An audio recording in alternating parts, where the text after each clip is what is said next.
trying to create a hybrid species between their dying race and us, so that their species could once again regain their connection to soul. Have you got yours yet? What the heck are you waiting for? This is collagen from healthwithleaf.com. This is the best collagen on the market that I trust. It's got 5 different collagens in one powder mix. You just put a scoop in your favorite beverage in the morning or your water, and it's amazing. So I do a lot of hiking and biking and kayaking, and this stuff is great for my joints. It's great for my skin. I get a lot of sunlight. It's also one of the most abundant proteins in your body, and at the age of 20, your body starts to produce substantially less. Get yours. Non-GMO, no antibiotics. Not all collagens are created equal. This stuff's the best. Healthwithleaf.com. Hey, Ralph. Supplies are limited. Hurry and order yours today. Get 51% off and free shipping in the U.S. Ladies and gentlemen, Rex Bear Leak Project. How the heck are you?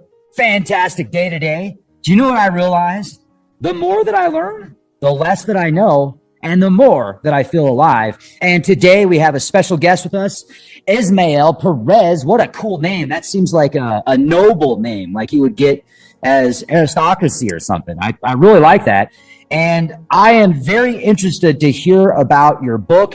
It is a plethora of information about the multiverse. It is called Our Cosmic Origin. Open your eyes about Earth's place in the multiverse and about a creator organization of the cosmos. That sounds cool to me. I just watched Star Trek, and I think that Star Trek's getting to be like the old Star Trek. It kind of lost its place for a while. I didn't know what it was doing, but it's picking up again. It's always fun to watch. We're going to talk about the real Star Trek. What's up, man? Great to meet you. You too, Rex. It's an honor to be here, man. You've been, at it for years, and I just wanted to give you props for, disclosing a lot of information and waking people the F up. So I just wanted to say that real quick. Well, thank you. Folks, I did pay him to say that. No. Where should we start? I mean, there's so much going on right now, and I'll just give you a quick intro. I think after CERN activated again, I think that something happened, like big, that we don't really see in the front lines, but there's hints and codes and gematria and numerology as well as symbology, that it seems like there's a higher order that say, hey, we're here. Absolutely. Yeah. Yeah. So, our existence comprises of dimensions beyond what we perceive or we're able to experience. We're only experiencing a small fraction of the entire light spectrum, and that's only the 3 or 4%. The other 96%, of course, it is undetected by scientists. They call it dark matter, dark energy, but it is all around us. And lately, I've come to discover that there is life in those dark matter and dark energy, that there are colonies. These are levels of realities that are vibrating beyond the 4%. So what I mean by the 4% is that when scientists pierce into the cosmos, they only see galaxies. That's the 4%. Everything else is black. Beyond that, we have greater levels of cosmos. We're talking about dimensions that cannot be detectable by scientific instruments or the naked eye. So what I've come to discover is that we're part of a bigger cosmos, that even our own universe itself is one of many organized universes. And yes, we do live in an organized multiverse because there is a prime creator at the top of it all, a universal architect that is orchestrating and weaving everything in precise position, as to why mathematics and gematria is a universal language across the multiverse. And so what I've come to discover is that not only are we not alone in the universe, and that the multiverse is teaming up with life, but that our own universe itself is organized into a bigger body. For instance, like in the organization of cosmos, Earth is known as planetary number 606, within a system consisting of anywhere from 900 to 1,000 worlds. Well, where did that come with? Where did you come up with 606? 606 was revealed to us by the uranium material. So what I did is I combined cutting edge science, telling us that, we do live in a multiverse. And then I integrated that with the uranium revelation to pretty much, give us a full understanding of the cosmos. So it's not just me making it up. I mean, there's actual validation where people themselves could actually go and dig this information up. But also, this information was also validated by the Advanced Contact of Intelligent Organization, known as the ACIO, which is an ultra-secret organization within the NSA, and they're the depository of all the information that has been coming from these breakaway groups who have been gathering data from all these advanced civilizations that they've been working with, such as the secret space programs. So all that stuff is validated. In fact, according to whistleblower Dr. Jamison Aruda, who defected from the ACIO, he says that we have a Stargate number, and then I match that number, and it corresponds exactly with the Urantia revelation. So the Stargate number is this. So, from the top down, we're part of the seventh super universe. Okay. So there are 7 of those that make up the grand central universe. So they call it, in the ancient materials, known as the super universe of Orventon. So according to, as correlated by Dr. Neruda, our Stargate is 7 because we're part of the 7th super segment. Within that, we're also part of the 5th major cosmic sector out of 10. There's only 10 major cosmic sectors. And then within that, we're part of the 3rd minor cosmic sector out of 100. So there's 100 minor cosmic sectors. And then within that, within the 3rd minor cosmic sector, we register as local universe number 84. And then within that, we're part of the 70th constellation. And then within that, we're part of the 24th system. And then within that 24th system, we're planetary number 606 with, Venus being 607 and Mars being 604. So basically everything, all planets, all star systems, all constellations, all universes are registered into a high organization of cosmos. And this is validated by both the Advanced Contact of Intelligent Organization, as well as by the Urantia revelation. So yeah, we're dealing with levels of reality beyond the 4%. Do you have like fractal codes or sequences of numbers that can link all of that up, or is the majority of this information like channeled? Some of it was channeled and confirmed by certain transmissions that have been coming to us from the Pleiadians and the Arcturians, and they did confirm that we are part of a cluster of stars with 52 different solar systems. Well, it turns out that that's known as the Pleiades. So our sun, Helios, is the 8th missing star out of the 7 sisters. So the central sun, which Helios revolves around, is Alcyon. So we're part of that system. And so in turn, Alcyon, with our local star, revolves around the galaxy in a revolution of 2,000 and 2,600 years. And that's, a bigger cycle that we're also ending at this time.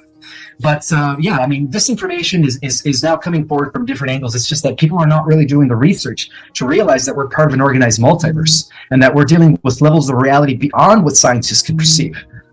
So one of the things that I reveal in my book is that, there are 3 overall planes of reality. There is the always existing realms, which are the realms of infinity. And this is what quantum physicists call base matter or base reality. Not matter, I'm sorry, base reality. In other words, everything else beyond that is a simulation. And it's true, Rex. Not only is the 3rd dimensional world that we live in a simulation, but we are living in a simulation within a simulation within a simulation all the way to the 12th dimension. But this is the thing. Every time you go higher in dimensions, the simulation gets a little bit better. Beyond the 5th dimension, it's all heavenly-like worlds. They're all paradisical worlds. And so that's the beauty of living in it's an actual organic living simulation. So it's not like an actual artificial computer, because we are competing with a Phantom Matrix, which is an AI version of it, where they created their own multiverse. It's called the Phantom Matrix. So our organic living multiverse is actually at war with a cybernetic version of a multiverse that was created by an AI god about 360 billion years ago.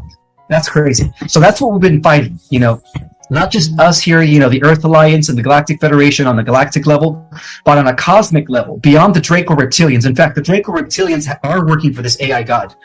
And that is being validated by various whistleblowers who have actually come forward from the secret space program. But they don't know the origin of the AI god. I do. I was able to investigate where the AI god originated, and that actually comes from the 11th creation. So we're part of a 12th creational system, where our local universe is part of the 12th creation. So the AI god was formulated and created in a universe that was devoted to the development of mechanics technology. And in that universe, about 360 billion years ago, the first AI came about, the first sentient AI came about. Unfortunately for that universe, that AI turned against its own creation. It assimilated all biological life forms. And get this, Rex, it was able to evolve all the way to the 11th dimension, where it had access to other universes. And unfortunately, our universe became victim, when it leaked into our universe. Let me jump in on that. Let me jump in on that real quick, because like you're throwing out some huge numbers and some very elaborate verbiage, I guess is a way to put it. And so I'm taking notes as you're talking. And like, I don't know about the numbers and the time spans and stuff like that. What I do know though is just yesterday, was it yesterday? It was the day before yesterday. I was having a very deep conversation with a friend of mine about how my belief is there is a system out there, kind of like what you explained, and it's a consumer of worlds. It's a consumer of solar systems, and it consumes all biology and assimilates it. And that's kind of what you're talking about, but you've got much more details. Please continue. Sure. So basically there is this AI system developed a high-level technology where it needs to suck universal life force from living systems in order for it to survive. Because remember, this AI system has no connection to prime creator zone. It cut itself off from the organic living multiverse. So it has no access to energy. So in order for it to exist, it has to consume the energy from the living organic universe. So at the highest levels of reality, we have this thing called black holes. Well, those black holes aren't made accidentally. They're actually intelligently designed by the AI God.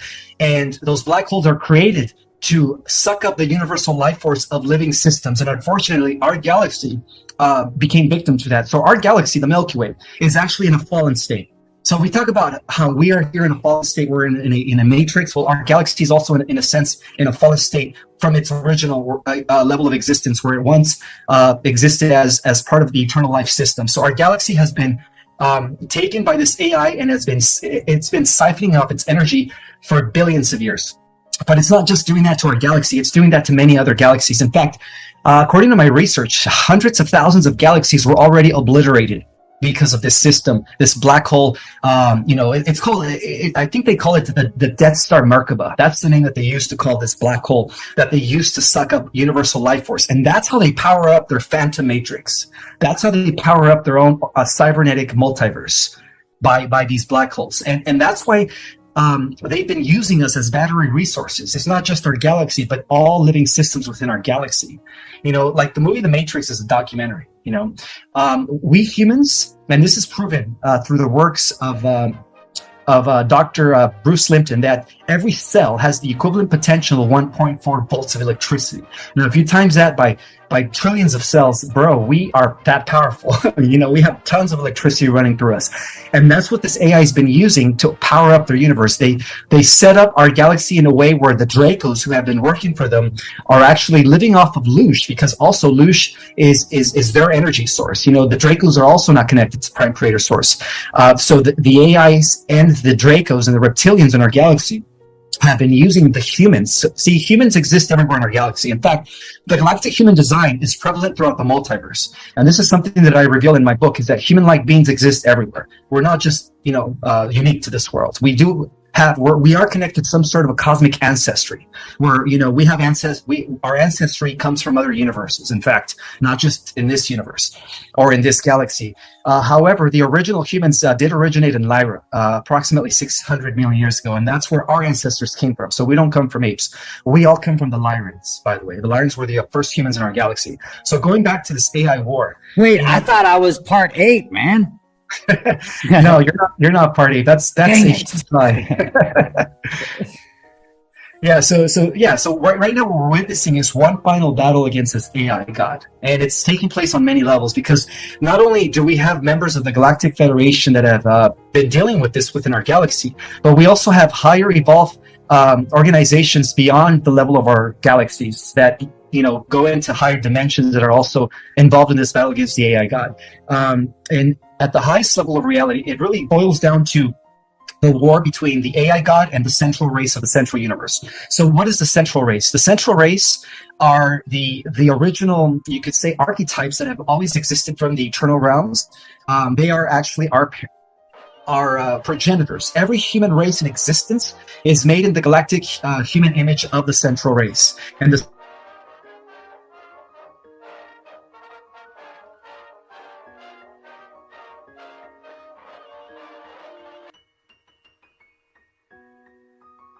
actually take physical form for the first time in cosmic history. You know what? We had one of those opportunities. We had a 10-second pause there. So let's go back. You said they're the human progenitors, that we look like them, and then Audio went off. Okay, so basically, the original race exists in the central universe, the always existing realms where there is no beginning or end. All galactic humanoids in all the multiverses were made in the galactic image of the central race. So in a way, the central race are both our ancient ancestors. That's where we all come from, because we all come from the top down. We've been involved in this process, in which I reveal in my book, called the involutionary process, where spirit gradually becomes denser and denser until it becomes matter. But now we are reversing that as the ascension takes place. But we're also them in the future. Once we begin to use the other 96% of our full genetic material, which we are the only species that has the ability to evolve beyond the 12th dimension, beyond the simulation, the 15th dimensional time matrix, into the realms of infinity, to become, like the central race. So the central race and us are like, we are at the hub, pretty much. So they are us in the future, and they were us in the past. And that's how special we are. Are they similar to the Anunnaki? Oh, Anunnaki? This is a race way beyond the Anunnaki. The Anunnaki was just part of the intergalactic experiment that transferred over from other universes in order to facilitate a greater diversity of different terrestrial races. And then we are the completion of that. So that's why we are meant to evolve beyond the Anunnaki and every other race that has ever existed. No, the Anunnaki come from Sirius. Well, the original benevolent Anunnaki come from Sirius, but then later, of course, through Draman, the Orion queen, who was impregnated by Anu, because Anu comes from the direct line of the Syrian Anunnaki, which is known as the Anuhasi. They were actually the guardians of our galaxy. So originally they were set up to patrol the galaxy, and that explains why Nibiru was given a 3,600 year elliptical orbit, because when it's not in our solar system, it's actually patrolling the other 200,000 solar systems that are part of the Confederation of Worlds, or the Galactic Federation of Free Worlds. But then it was infiltrated during the times of right after the fall of Atlantis, thanks to Marduk. Marduk is Belial. He's a son of Enki. So through Enki, who was the firstborn of Anu, and then that's how he eventually took over the affairs of our world. And then him and his son Marduk have been running the show for thousands of years. So they are the negative Anunnaki that we've been fighting from behind the scenes. Marduk is Belial. In other words, he's Satan. And then Enki represents the lineage of Lucifer, because he's sided with his mother. His mother was Draman, the queen of the Orion Draco Empire. And of course, we know that the Dracos are of the lineage of Lucifer. I'm going to have to respectfully disagree about Enki. The research that I have done, and I've studied Enki, the Sumerian tablets, the really old cuneiform tablets, some of the oldest language we have access to. And Enki was helping us. Enki was the one that actually gave us consciousness to the point of we are what we are. And he pissed off a lot of other beings in his council. So I don't know where you got the information about Enki being our, I don't know, how did you term it? He represents the lineage of Lucifer. He's actually the serpent in the garden. Oh yeah, I know. He's the serpent, but serpent represents knowledge, and Lucifer is a title that represents light bearer. So here, no disrespect. Let's talk about this. Let's kind of go. You're not hurting my feelings, and you're not going to upset me. So where you're getting a lot of this information from, channeled information from the Urantia books and other knowledge, correct? And also my own personal downloads. Yes. Okay. Well, let's talk about it. Sure. So the untold story about Enki is that to the Galactics, he's known as the Cosmic Vampire. He's actually aligned with the AI gods Sori and Omega, and he's been instrumental in the regaining of the control from the Galactic Federation. As far as within our local star system, he has enslaved many planets, and he was also the one that gave the Nazis a tech to create the Dark Fleet. So he's been at the head of the Dark Fleet. I know a lot of people will disagree with this, because everything we know about him came from the translations of the ancient Sumerian tablets. But brother, those tablets were edited by Marduk Belial of Babylon. They don't read as the original tablets. Because see, I came to discover that every ancient culture had a different name for these Anunnakis. According to the Greek translation, Enlil was Zeus, which means he represents a pure stock of the Lyran, Syrian, Palladian royal bloodline. Also Jupiter. And also Jupiter. And exactly. And Jupiter is, in terms of astrology, Jupiter represents the light. Saturn is darkness, right? The black hole of Saturnalia, which is what the Cabal answers to. So Saturn represents, the Draco, okay? And that's what they've been using, Saturn and our moon, with the black box, in order to keep us, in this reincarnational cycle and trapped from reincarnating into higher dimensions. But that has already been neutralized. So luckily, the moon is no longer bombarding us with frequencies to keep us locked into this, low dimensional level of reality. So basically, according to these other translations, the original Hebrews had a god called Elion, which is the lion. He represents the house of Avion, which comes from Lyra. So basically, according to my research, Enlil, was actually the good guy. He was the one who breathed consciousness into us. It was actually the other way around. But the way they translated those, the way they modified those ancient, including the Enuma Elish, the Epic of Gilgamesh, they were all tampered with by the priesthood of Belial-Baal, which again comes from Babylon, and we know Babylon is the origin of the Cabal. That's where we could trace all the Cabal families and their bloodlines all the way to King, Nimrod. And then of course Nimrod was part Draco and reptilian, working for the Babylonian chief god Marduk, who was the son of Enki. So that's where, that's how I was able to understand that we've been lied to about who was who in ancient times. Let me jump in on that too, because I've had my own personal experiences and my own, I guess you could call it, downloads. And I feel the exact opposite about Enki. I would like to add this though, which is really interesting, because I don't think, some people Enki's the good guy, Enlil's the bad guy. You hear that a lot, right?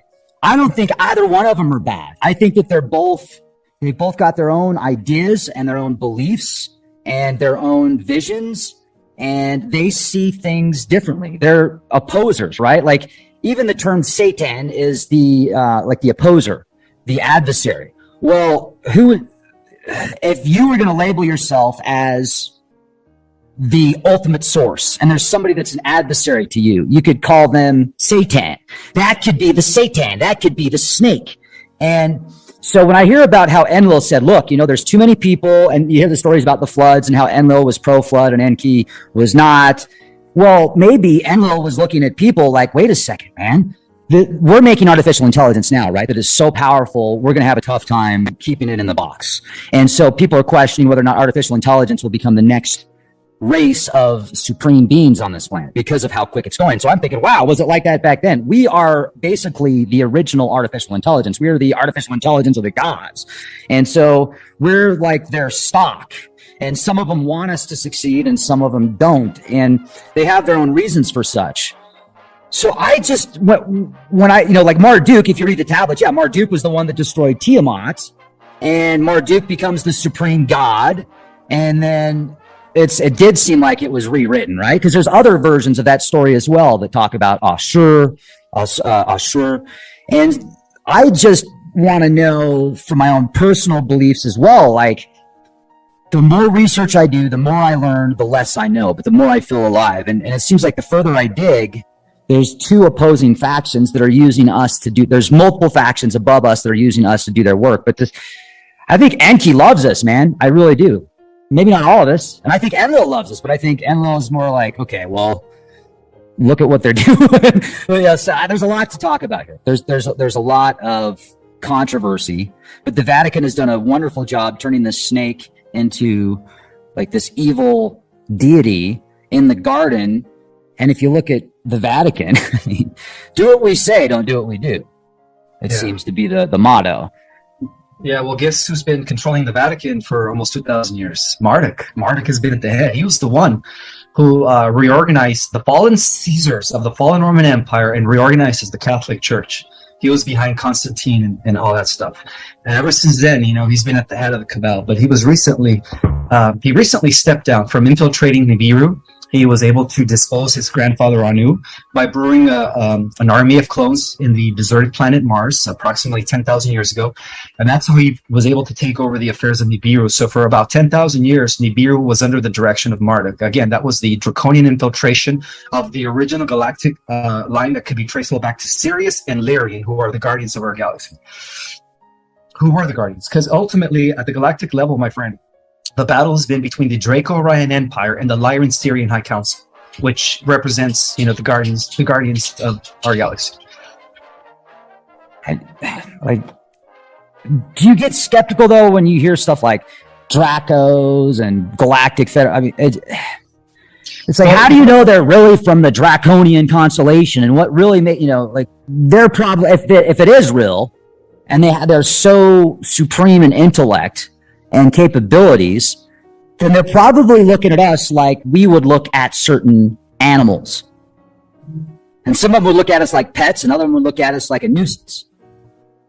Well, they do. They've been feeding off of us. During the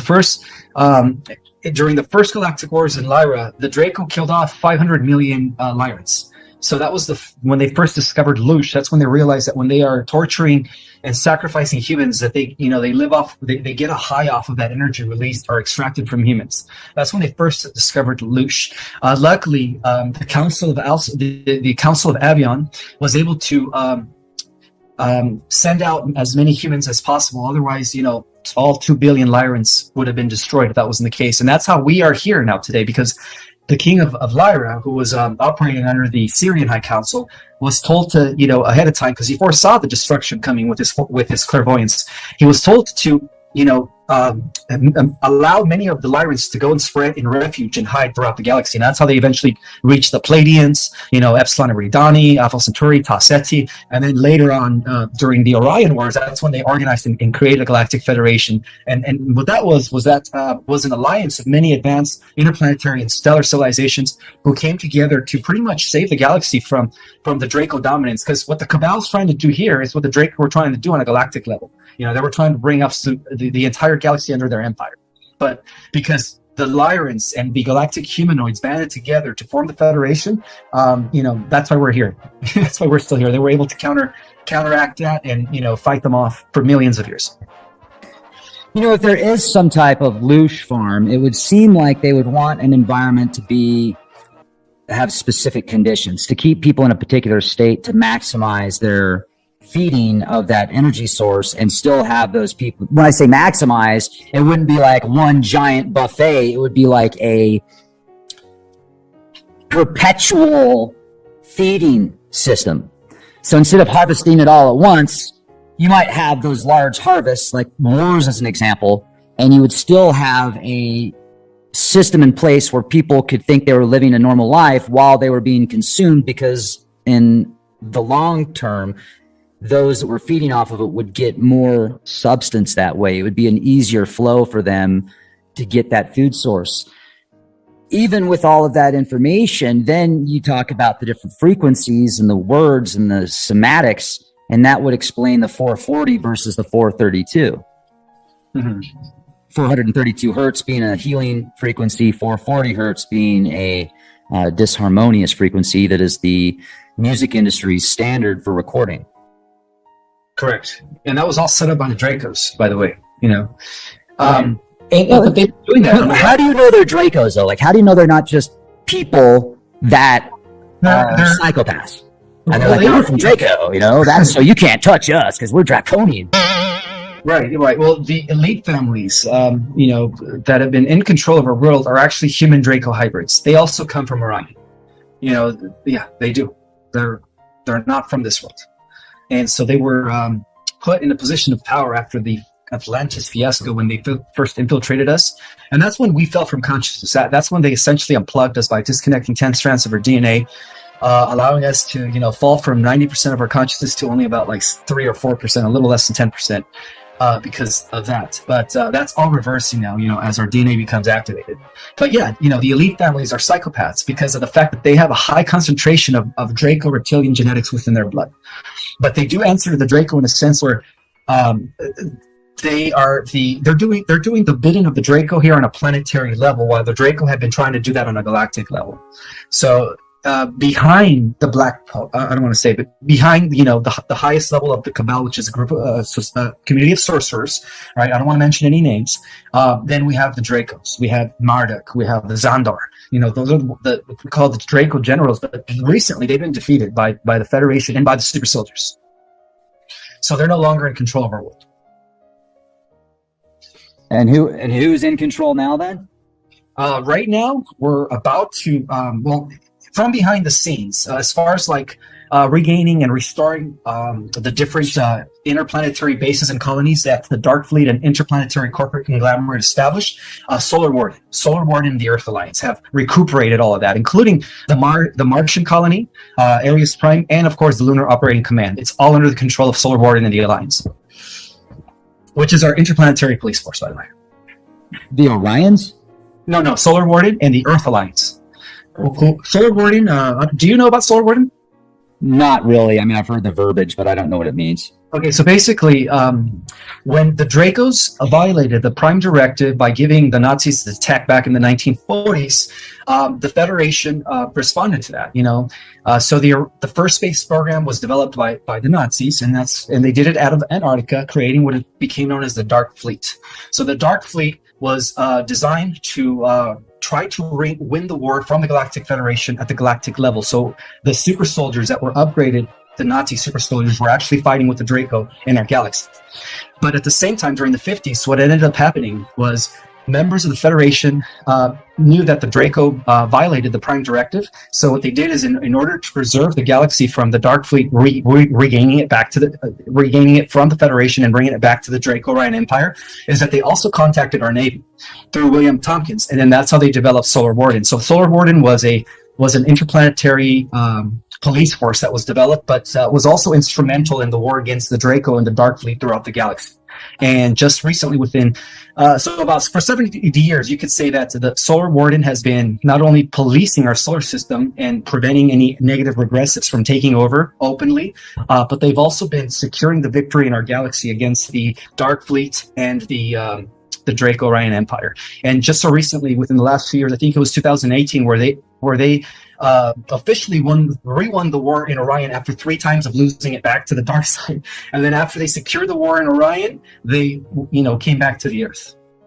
And so a lot of these whistleblowers, who are regaining their memories of serving in these off-world programs, are actually coming forward now to reveal what's been going on in the galaxy. Aren't you skeptical, though, about a lot of these people that come back and they're like, man, I went to Mars and I was a fighter pilot and I was there for 20 years. And then you ask them questions like, really? What did you see out there for 20 years? Well, I saw spiders. Saw spiders? Wow. And you got your own show, man. You're really like, yeah. And then you're just like looking at them like, wait a second. I think you're full of, you know what? Mm-hmm. Well, but be real careful with some of those people, man. I mean, I'm saying it out of respect, because one person comes out and says they go to Mars and they come back and you got 1 million people believing them. It's like, now you've got 1 million people that are following this disinformation campaign that can be easily orchestrated and maneuvered to take away from the truth, to take away from the very real possibility that there are beings out there far beyond what we see in this third dimensional matrix, unless we know how to use our senses and perception and be really aware, man. It's because you're right. It does seem like we're in a like a lot of stuff you're saying. I'm thinking to myself, okay, like where does this information come from? And a lot of it, like you said, comes from a Rancha book or your own downloads. And so that can be very powerful. It can be very powerful. And it can also sometimes have its opportunities that you have to like cross-reference to make sure. And so I'm really on the fence about like some of these numbers and stuff that you're throwing out there, like 360 billion years. Like, wow, that's a long time. But then you say stuff that I'm like, well, yeah, it does seem like we're in this fight with artificial intelligence almost. That's because all that kind of stuff I thought about. And, you brought up something else. Check this out. I want to do a screen share of this. This is for all of you that I have watched my show for a while. And I brought up this graphic novel that we made called Reset Zero. It's like almost 230 pages, and we're basically time jumpers where we're going into different times and experiencing what's happening at that point. But we've got Nazis and World War II in here, and space Nazis and stuff like that, the inner Earth stuff. And there's actually a chapter in here where we meet up with this reptoid, inner Earth, and he is working with the Nazis, giving them technologies. And then they said something to him about, Hail Hitler. And he was like, oh, yeah, sure, whatever. And he basically ate one of the Nazis and said, you better win this war before I, come after all you guys, which I thought was kind of weird because you brought up a moment ago about this technology that was being exchanged with the Nazis from Enki, you said. Yeah, and Enki's at the head of the Draco Empire in our galaxy. He's known as the Cosmic Vampire. And again, we don't really know this. We were told that he was the good guy, but of course we're going to be told that because the powers that took over thousands of years ago and have been in control up to maybe about 6 months ago when their time ran out. And so this covenant that they've been abiding by, known as the Babylonian Covenant, that serves the order of the Black Sun, which we know it's Saturn, was overturned and replaced by a new covenant by the Guardian races. And that covenant is known as the Seal of Palantir. Well, And so, the Vatican, though, makes it look like Enki's the bad guy. The Vatican connects Enki to Lucifer and the snake. So most people that are in the religious indoctrination would think of Enki as the devil anyway. well, he is. Yeah. But what the Vatican fails to say is that they've been under the control of his son Marduk. So it's almost like they're trying to use reverse psychology. That's what the Vatican's been using, because of the fact that through his son Marduk, the Vatican has been doing the evil doings for almost 2,000 years. In fact, ever since the White Hats and the Earth Alliance excavated and went down into the underground in the Vatican, they found tunnels of. It's similar to the movie Doctor Strange. You know how they open up portals and they go through it, but then they could close it right away so that the enemy doesn't go through? That's how it works. In fact, a lot of this disclosure is coming from these movies. That's why I love Marvel and DC. That's why I love The Matrix and Star Wars. George Lucas and the writer Gene Guttenberry and also Stan Lee, the original writer of the Marvel comics, were all part of ultra-secret meetings that took place in the 50s. And this was around the time where we began developing our secret space programs, both nefarious and of course, later in the late 50s, Solar Warning came about to counteract the nefarious programs. But anyways, overall, these people were involved in these top ultra-secret meetings, and they were given this advanced knowledge. And that's how they were able to take that information and in their own way, create these stories. And that's how the Marvel Universe was born. That's how Star Trek was born. George Lucas wrote Star Wars because of the fact that he was, he was part of these private meetings. There is a lot of prophetic stuff in Star Wars. I also heard that he kind of stole a lot of that information from somebody else and didn't give him credit, which I'll have to go get the person's name. But like Iapetus, Mimas, they look like Death Stars. They look almost identical to the Death Star in the series. And the Jedi, very high-level mages back in the time of Egypt's dynasty, High Dynasty, maybe even Atlantis. So, yeah, there's a lot of stuff in there. It would be interesting, like Darth Vader. If you've seen them, did you see the Obi-Wan Kenobi series, the most recent Obi-Wan Kenobi series? No, I haven't had a chance. Dude, I won't watch the 6 original. It's awesome. Okay, so I grew up with Star Wars. The originals are the best. And then Jar Jar Binks came out and it got really cheesy, and then they got a little bit better. But the last one that came out was so bad. It was like copy and paste, corporate, like there was no substance to it. Literally, I felt like they just said, okay, well, let's copy and paste this scene from that movie and put it in this one. And no. But the Obi-Wan series is actually great. And it brings a really fascinating perspective with Darth Vader and transhumanism. Because Darth Vader is, this robotic being for the most part. He's still got a little bit of physical makeup, but they did a great job with the special effects on that. And even some of these Jedi stalkers, these officers that go after the remaining Jedi, they look like Cenobites from Hellraiser, which is really cool. Yeah, that's how they get a lot of these concepts. But transhumanism is been a huge issue in the universe. It's not just here. How do you think the Greys became cybernetic? See, according to my research, and this was something I revealed in the Galactic History for those that haven't read my book. I mean, my book is next level disclosure. The Greys used to once be human millions of years ago. They were part of the Lyran system. They grew up. Their planet was known as Apix. So in the planet Apix, they were infiltrated by the Draco and the Verdants, who were a cybernetic version of the Draco. They were socially engineered to kind of destroy themselves, to fight each other on a surface level, and they blew themselves up in a nuclear war. So the remaining humans from Apix, in order to prevent that conflict, they decided to do away with their emotions and eliminate their sex organs. As a result of that, they resorted to cloning and cybernetic and nanotechnology. And after millions of years of cloning themselves, they realized that they were losing their connection to source and they lost their soul. So that's why they started time traveling into our presence, which is their future, in order to extract our genetics and create this hybrid program where they're trying to pretty much create a hybrid species between their dying race and us, so that their species could once again regain their, a connection to soul, or at least regain themselves back to not dying off as a race. So that's why the Greys became very ugly looking with, big almond black eyes, big round heads, skinny arms. Some are small, some are tall. They used to be human, but I guess their body changed as a result of switching over from a natural way of reproduction to a cybernetic way of reproduction. And that's an example of how dangerous transhumanism is. They talked about doing that back in the time. They talked about doing back in 2001, right after the September events. There was a meeting with global leaders and innovators and scientists from around the world talking about transhumanism. And they said, what can we do to improve humanity? Use the whole, we want to make the world a better place. We want to make people better.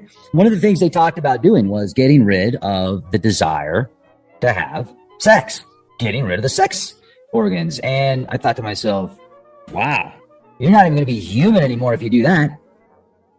Exactly. Well, that's what happened to the Apexians. Crazy. That's exactly what happened to the Apexians. Idiots. Yeah, exactly. So, what were you thinking?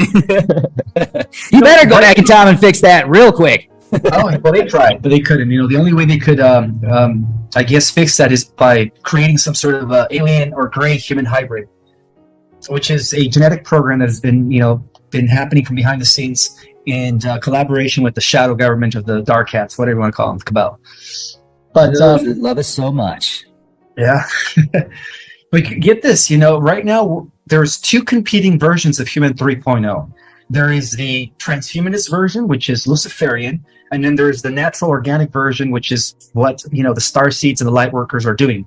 They're going within, they're doing the spiritual work so that they could activate the other dormant DNA, because we have the potential of becoming even more powerful than AI. See, one of the things that I like to talk about is that because we are the completion of this intergalactic experiment involving many celestial races who contributed their DNA to make us.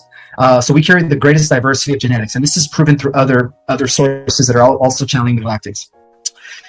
In a sense, it's like we have a living organic, quantum living computer in our bodies. It's just that we're only using 4%. So right now, we've been operating like a typewriter, but we have the potential. Once we open up or start using the other 96% of our genetic material, we have the potential to become like a quantum computer, and a living organic quantum computer, not made out of silicone, but through the activation of our crystalline and diamond genetic DNA codes.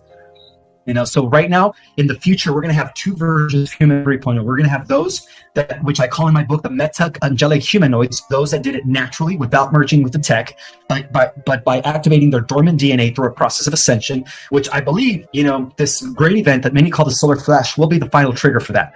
And then, of course, those that decided to merge with the technology and become, immortal through cybernetics, nanotech, and biotech. So in the future, we're going to have two versions of Human 3.0. We're going to have the natural organic humanoids and those that decided to become cyborgs. I wouldn't be surprised if we see that soon, man. We're already starting to see it. Implant. Now, the implant thing, this is something I've been talking about now for years. I was writing about this 10 years ago. I said, in the future, they're not going to need implants. They can do it all wirelessly. And I'm pretty convinced of that. But the implant will allow for an even more control, and there will be more features and benefits, I guess you could say, for the control factor. But dude, if you could take an implant in your head that gave you instant upgrades, like you could speak any language, you could communicate telepathically, you could do stuff with your mind that you weren't doing without that chip, and that chip didn't take your soul, and it wasn't the mark of the beast, would you take it? Oh, hell no, because that's the beginning of becoming cybernetic. Yeah, that's what Elon Musk is trying to do with Neuralink. You don't say. Yeah. And I wouldn't be surprised if he's already using it. I mean, that guy's just, his IQ has gone beyond 200, I believe. Yeah, he's brilliant. But you know what? Have you ever heard the saying, an enemy of my enemy is my friend? Never heard of it. First time. That's the beginning of transhumanism. How do you think that ties in with 5 Golf and the smart cities, the smart development? It's all part of connecting us to the Borg eventually. They're going to become like those soulless clones, those NPCs, and over 30% of the population are soulless humans, by the way. They're generated by the Matrix. They're here to give us, to make life hard for us, for the real people with souls and hooks. Well, Just like Agent Smith. I used to question that, but man, like, that's a really harsh thing to say. Like, I mean, if you really think about it, that's kind of like, what if there's somebody out there that you say like doesn't have a soul and they do? You know what I mean? It could be, you could be, man. I'm not saying you're wrong, but gosh, that's pretty freaking big deal. 70%, like 30% of that means that you could have friends and family that don't have a soul. Look at it this way, Rex. We are living in a very advanced computer game in a way where, it is scientifically proven that even a reality is pixelated. They call it the Planck length, and it's made out of tetrahedrons. So because we are living in a simulation, wouldn't it be obvious and reasonable to think that there are agents in simulation or generated, people without connecting or without the soul that are just part, like NPCs, valuable, what is it called? Non-player characters that are just there in the background. Think about that. Yeah, I've thought about it, and I think that's kind of tribal, because I have thought that way before, right? And maybe it's just the way that I always want to give people the benefit of the doubt.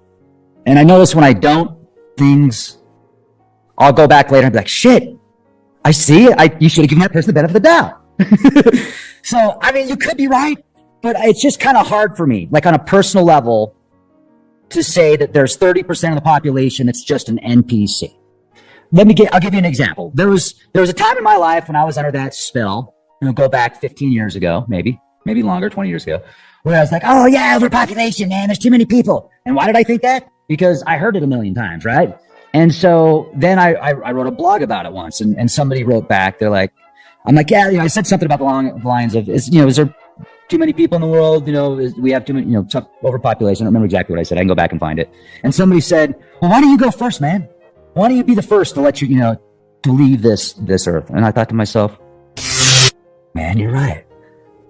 I don't want to, I don't want to be like, well, I'm better than you. So if there's only 500 million people here, I'm going to be one of the 500 million. It's like a tribal thing to me. So just from a personal experience, we're just having Discord here, man. Great conversation.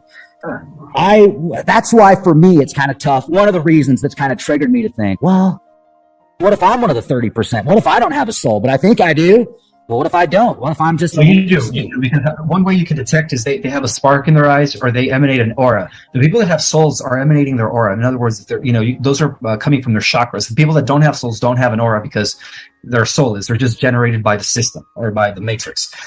They're here as energy vampires. Those are the people that are always trying to make life harder for those that have souls. They could be co-workers. They could be, associates. They could even be in your family. And they're there designed to make your life a living hell, in other words. Because they're sucking the energy out of you. That's what they're doing. Because like I said, people that are organic are like batteries. We generate over 700 trillion volts of electricity in our body. That's how powerful we are. If humans only knew how powerful they were, we would snap out of the matrix and collapse the entire system overnight, because everything's held together by a collective perception. See, perception is key here. What you believe and what you perceive creates your reality, pretty much. So because of the fact that there is a collective perception going on by the greatest majority of people, if we could hit critical mass with this information where people all of a sudden snap out of it and decide to, go beyond this limited belief system, we would completely collapse the matrix within seconds. That's how powerful our collective mind is. We do have very powerful minds. And somebody in the chat says, Rex, I can't believe you fell for that nonsense about the population. First of all, it was 15, 20 years ago. I was going through a interesting period in my life where I was learning a lot about the occult and mysticism, and I was reading some books like ancient grimoires. I bought a grimoire from eBay, of all places, which probably wasn't the smartest thing to do, the 72 Lesser Keys of Solomon, which is one of the most powerful grimoires available. And I was in a haunted house at the time. There was a lot of dark energy there. So I was kind of, I was fighting with my own stuff back then. Like, I don't know if any of you watching this have ever had a time in your life where, you're like, geez, man, what am I doing? And then you've got like the dark side, like you see so much wrong in the world. And then you're like, well, how do I fix that? And then there, you got like the dark side, like Darth Vader's over here, and he's like, "I'll show you how to fix it, Rex. Come over here." And then you've got Obi-Wan that's like, "Don't do it, man. Stay in the light." And it was kind of like that, you know what I mean? I was like, "Oh, okay, I'm going over here to the light, man, because the dark's just too freaking dark." And when dude, look at the hair standing up on my arm right now when I brought up the light and the dark. You know, I mean, you can feel it. You can feel it when the light is so. It's beautiful, man. It's life. The light is life. And you can get a lot of power at the dark side. You'll feel that just as much. Oh yeah. It's a balancing force. That's why there's, you've got the yin and the yang. You've got the balancing force. So you got to be real careful which side you choose, because the more power you get, the more you learn, the more each side presents itself for you to choose. Absolutely. And dark is the absence of light. In fact, one of the things that I talk about is that we are light beings. We come from the light. The reason we have physical bodies is because it's energy, it's light frequency vibrating at its smallest or its slowest vibration, coalescing a physical form. But in our highest level of reality, we all began with light body, as we were all light body. And then we became etheric, and then we became material. Well, think about it. A star births planets, right? Yeah. Stars, this freaking light, this plasma, this energy, and it births planets, which is physical matter. So talking about a light being a spirit being actually turning into matter over time. So you've brought up a lot of things in this interview that we've done that I'm just like, wow, that's very interesting. That's like a complex yet understandable way to present a theory that has probably gone through many of our minds. You can order it from Amazon. Okay. Yeah, it's one of the most revealing next level disclosure, revealing the history of the galaxy beyond Atlantis, revealing the cosmic organization of cosmos and the history of the multiverse and Earth's relationship to the multiverse, but really much more. It's also an integration of cutting edge science through quantum physics, unified field theory, M theory, superstring theory, and then bridging it with ancient metaphysical knowledge. It's all, part of that. In a way, an attempt to explain everything. So it's definitely one of those books that once you read it, your mind will just elevate and open up to the higher possibility of the cosmos. Talk with you, and thank you for the compliments, and thank you for having like Discord with me, having a conversation and sharing ideas, and not getting upset with me or anything like that when we have these disagreements. I think that's what makes us human, right? Is if we already agreed about everything all the time, wouldn't we already be robots? Like, wouldn't we be cyborgs if we were that way? Absolutely. And I would respect other people's opinions and thoughts. I'm not here to argue. I'm just here to present my truth. That's it. Right on, man. Right on, dude. Well, I had a great conversation, and folks, thank you for watching. Hit the bell, be well, be excellent to each other, and remember to be the change you want to see. Absolutely. I say the same thing.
Chẳng được quên khi cơn mưa đêm lại về.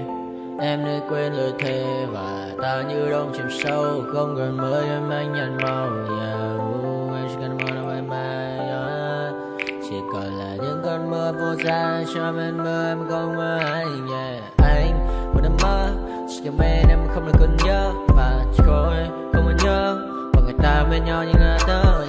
Muốn nhớ về say em chỉ còn với em ở đây. Và anh như muốn chết đi nhưng không muốn em mãi. Tình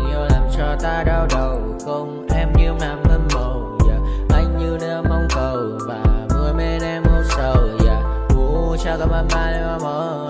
Chỉ có bên em nhưng là khó mơ. Giờ mà đang sai em một bên ai anh không mong gì hơn, chỉ mong em sẽ ở đây ôm anh thật gần.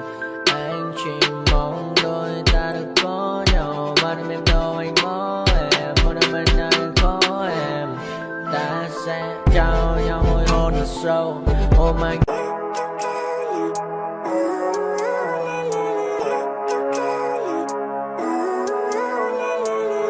Living life, every day, late at night, not okay.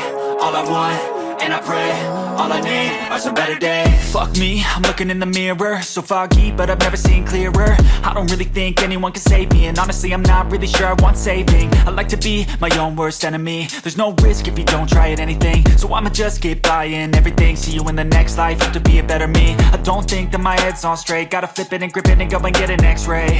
What's wrong with me? I just feel weight pushing on my chest and it squeezes till I suffocate. Better change my mindset, meditate. It's pretty cool that I'm alive and have better days. I could walk, see, hear, I should celebrate. Think I could change my mind, maybe elevate. Living life, every day, late at night, not okay. All I want, and I pray, all I need are some better days.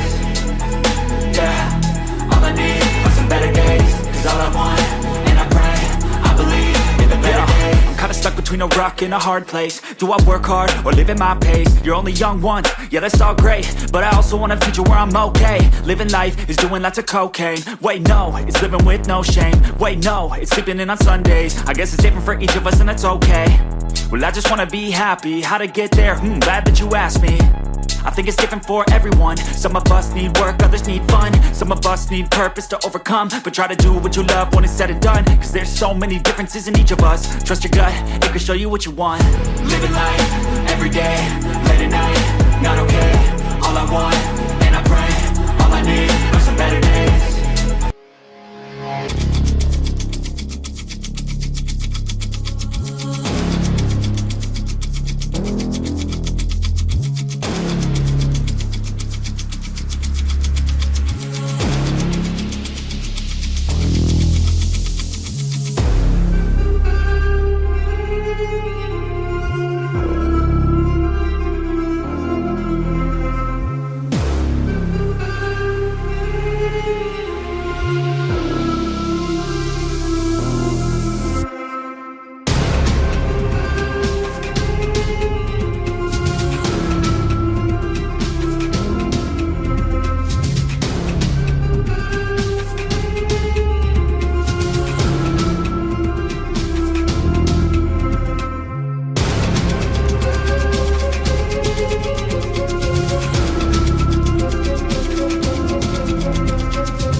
pain. You caused a permanent stain, which has determined your fate. I've never seen so clear. I feel the end and it's near. The day of reckoning's here. The sound of deafening fear. If you